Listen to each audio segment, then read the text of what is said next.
শোন না, হ্যাঁ বলো, শুনছি। বলছি আমার বাড়ির ওষুধটা একটু এনে দিস না আসার সময়। আমার ওষুধটা না শেষ হয়ে গেছে, আর এই যন্ত্রণার ওষুধটা একটু এনে দিস বাবা। আমি না আর পাচ্ছি না বাবা, তুই এনে দিস, প্লিজ এনে দিস। এই তো তোমার কিছুদিন আগে ওষুধ নিয়ে আসলাম। তোমার ওষুধগুলো যাই কোথায় বলো তো?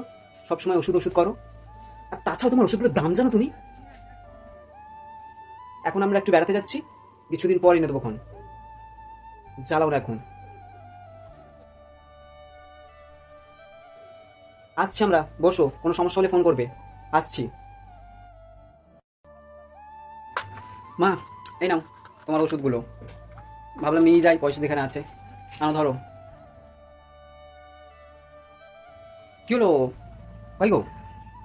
আরে ও মা, মা,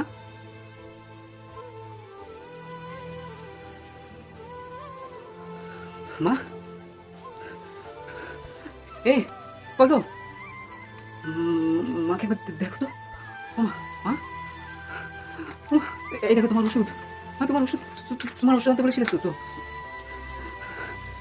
মা, মা, তোমার তোমার ওষুধ এনেছি তো।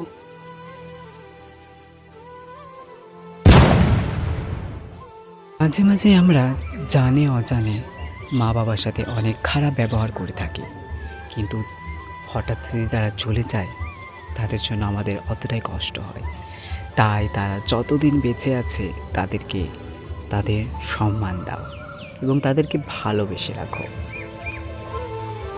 কারণ বাবা মারাই হচ্ছে আমাদের বট গাছ। তাই যতদিন বাবা মা আছে ততদিন তুমি সুরক্ষিত। তাই বলি, দাঁত থাকতে দাঁতের মর্ম বুঝুন, বাবা মাকে ভালো রাখুন।